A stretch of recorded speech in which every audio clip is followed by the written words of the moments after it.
Let's talk about Caitlin Clark.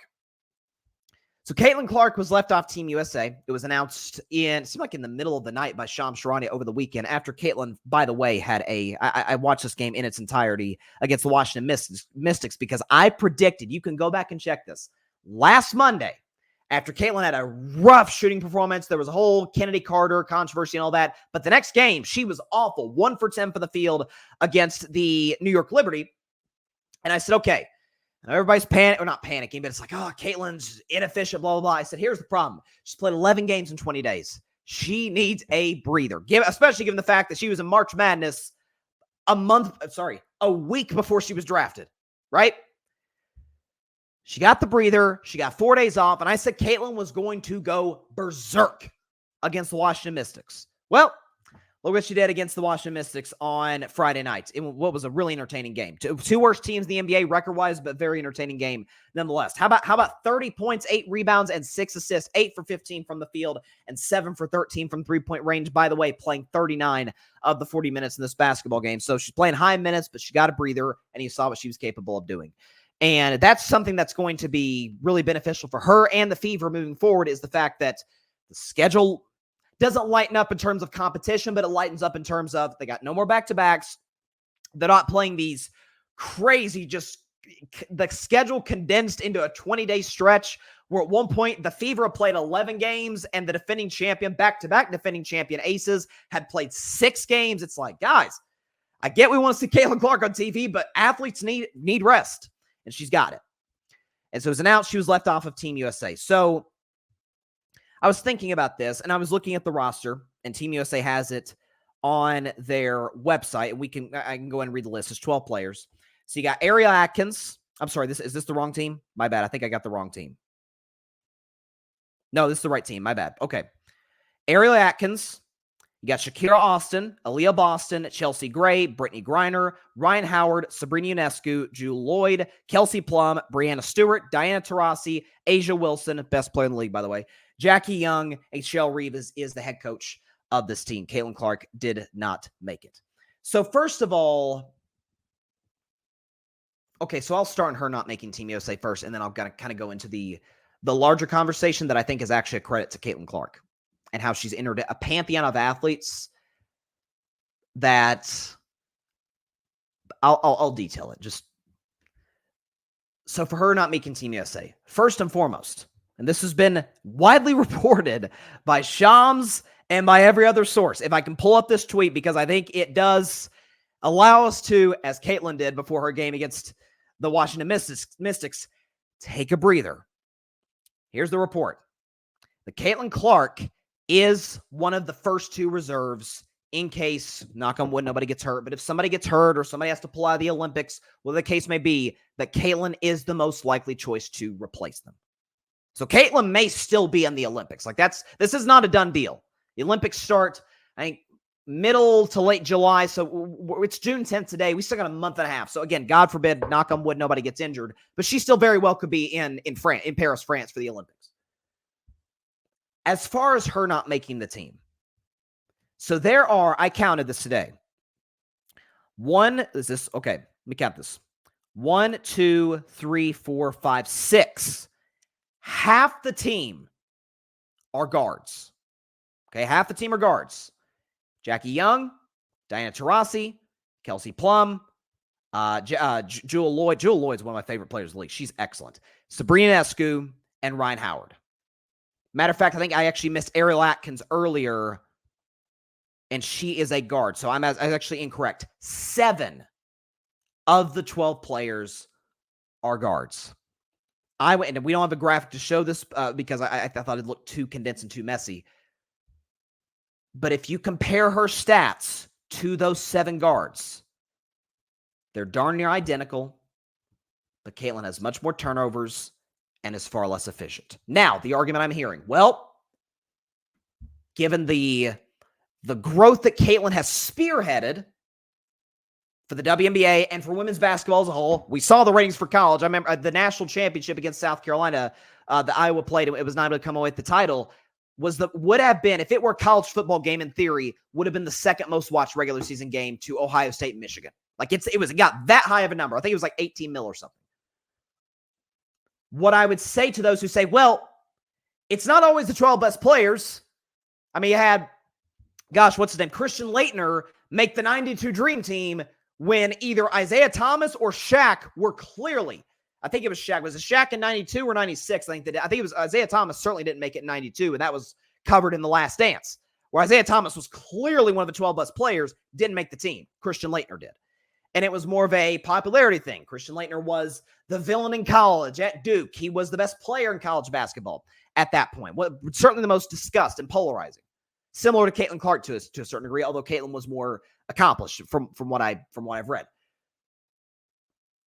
It goes back to a saying that applies to anything in life, where obviously Christian Laettner being on the Dream Team was a mistake. That's like the one tarnish. Like you look at Michael Jordan, Charles Barkley, Christian Laettner. What? How did Christian Laettner make the team? How did that occur? Right? Don't repeat a past mistake with a future mistake to validate the past mistake. Because then you're wrong essentially 3 times. You're wrong with the first mistake, you're wrong with the second one, and you're wrong again for using the second one to validate the first. Is Caitlin Clark fringe good enough to be on Team USA? Darn right she is. She's easily in what's been a great rookie class. Cameron Brink's number 2 in blocks. Angel Reese is number 4 or 5 in rebounds. Caitlin's been the best player. No question about it. Yeah, best rookie, obviously. First of all, I think Caitlin needs a breather. She came off a college season that started in November, went all the way to early April. She played her first WNBA game in mid-May and played 11 of her first games in a 20-day stretch. She's played a lot of basketball with very little time to rest. And we know the Olympics happens in the middle of the WNBA season, so the league takes a hiatus until the Olympics conclude. But what I was thinking about was this, because people are getting pretty worked up about this. How could you not put Caitlin Clark on the team? And given the growth for women's basketball, well, first of all, she's not going to play that much. She would get minutes, not significant minutes. Is the fact that as far as this entire discussion around this particular situation, it's a credit to Caitlin Clark, but not in the way you might think. Not in the way that, oh, everybody loves her, wants her to be on the team. It's not as cut and dry as that. It's that Caitlin Clark, for better or for worse, has entered a discussion of athletes or a group of athletes where you can't have a conversation about them without somebody getting really riled up about it. The greatest example of that in my mind, and I've never seen anything, or honestly, you could probably put 2 players, and you're going to know exactly what I'm talking about as soon as I say their names, is I've never seen anything like it in my life where you can't discuss these players without either over-the-top praise or over-the-top criticism. The names of those players are LeBron James and Michael Jordan. The GOAT debate. It's the most polarizing debate in sports, not even close. People will debate it until the cows come home, until somebody else, I don't know, maybe Wemby does it, I don't know, unless somebody else enters their name into that discussion. And we get just, the Jordan or LeBron haters, if you give them one little compliment, they try and shut it down. And if you say they're the greatest ever, people's heads want to explode. Like it's Caitlin hasn't gotten there yet, but you could talk about last week with the Kennedy Carter situation, the Angel Reese, all of that. People, I talked about this on Wednesday. I've never seen anything like this in my life where it's like the media, sports and otherwise, doesn't know how to handle it. And I'm more critical of the sports media because they're used to this kind of thing, to an up and coming potential superstar who's taken an entire sport by storm and has brought a new level of notoriety and viewership to it. Tiger did it in golf, Serena did it in women's tennis, like Michael Phelps did it for swimming, like the whole bit. Is just cover them, Caitlin, Angel, Kennedy Carter, everybody, the same way, and that controversy as a whole, the same way you cover it for the NBA. That's all I'm asking. We've seen rookie hazing in the NBA and the WNBA. We've seen over-the-top physical plays in the NBA and the WNBA. This is not the first time we've ever seen a flagrant foul in our lifetimes. Trust me, the 80s and the 90s, which people think is the greatest era ever, is actually some of the worst basketball ever played, was, outside the Bulls and the Jazz, was Just nothing but flagrant fouls, or what would be deemed flagrant fouls today. So we hate it with Caitlyn. We love it for the 90s. It's the greatest era of basketball. It's inconsistent. It's the same reason I say the people who romanticize the 90s hate Draymond Green. It's inconsistent. Those two things do not work in sequence. Because there's a lot of Draymond Greens, just not as skilled in the 90s. But coming back to Caitlyn, and again, this is why I say it's for better or for worse.